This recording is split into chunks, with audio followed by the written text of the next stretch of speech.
negara-negara berkembang tahun 2020, berarti 25 tahun lagi. Anak-anak yang nanti umur tahun 2020 berarti 25 tahun, berarti anak-anak remaja sekarang. Mungkin anak-anak pelajar sekarang. Anak-anak pelajar sekarang harus disiapkan benar-benar untuk mencintai tanah air, untuk mencintai produk dalam negeri. Kalau kemudian lantas di kelak kemudian hari ternyata dalam rangka mempersiapkan kompetisi bersaing dengan bangsa-bangsa lain kita masih kurang, kurang baik, kurang sempurna. Nah, untuk menghadapi banjirnya daripada barang-barang itu, maka hanya dengan mencintai tanah air, maka para remaja yang sekarang nanti akan hidup tahun 2020 akan menjadi benteng untuk mempertahankan daripada kelangsungan hidup negara kita.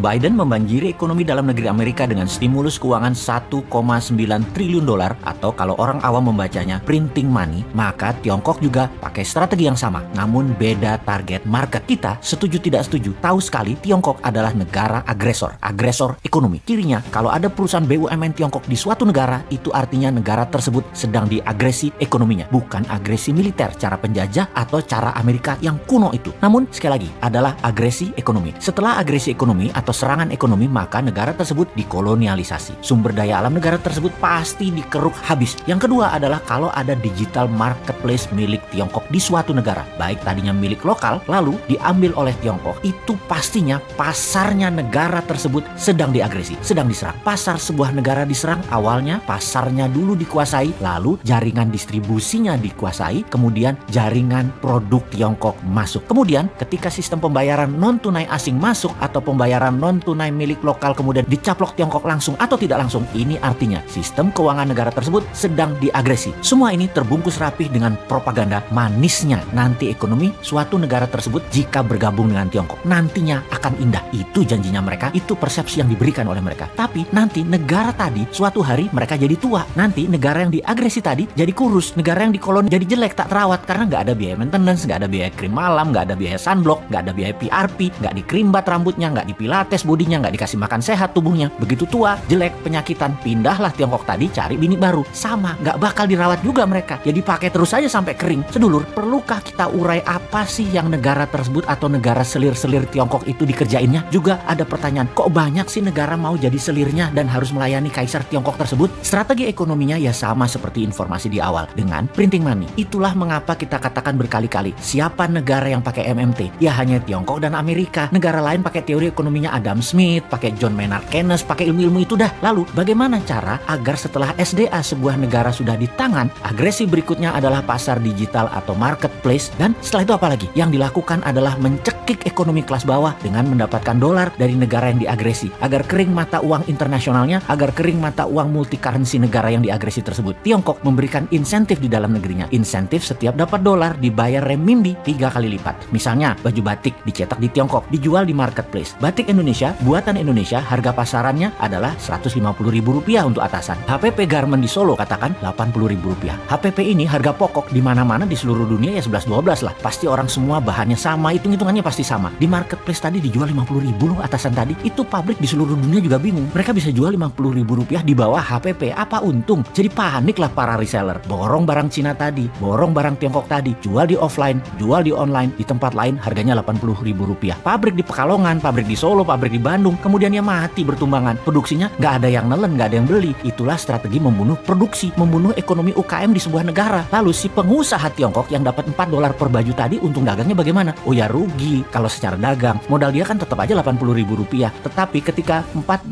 tadi uangnya masuk ke Tiongkok oleh pemerintah Tiongkok, dolar tadi bukan diberikan dolar, tapi diberikan renminbi yang nilainya 3 kali lipat dari nilai yuan terhadap dolar. Alias mereka dapat sekitar $12 atau Rp150.000. Jadi modal tetap Rp80.000, jual dapat Rp150.000 karena dolarnya dikali 3 kan terhadap renminbi. Ya untung juga pedagangnya. Di sini dolar masuk Tiongkok dan renminbi dicetak aja, kasih ke rakyatnya sendiri. Toh untuk sektor produksi, Tiongkok print money renminbi 3 kali lipat transaksi dolar masuk ke Tiongkok. Itu kuncinya. Disinilah pedagang untung. Underlying printing renminbinya ada 2. 1, dolar yang nilainya sepertiga, sisanya manufaktur Tiongkok, sektor produktif, nggak bakal inflasi. Itulah teori MMT. Dengan satu strategi printing money, Tiongkok dapat dolar, Tiongkok dapat meningkatkan produksi, Tiongkok mematikan UKM negara koloninya, dan bisnis Tiongkok terus menyedot wilayah-wilayah lainnya lagi. Simpel kan bernegaranya mereka? Kok beginian aja nggak bisa ditiru sih? Tempe bener. Nyampe nggak sih ilmu beginian ke pejabat ekonomi dan keuangan negara? Oke lah, sing sabar ya kaum new mind. Kita nonton aja old mind mainin negara. Walau nggak enak nontonnya, agak wagu, kikuk.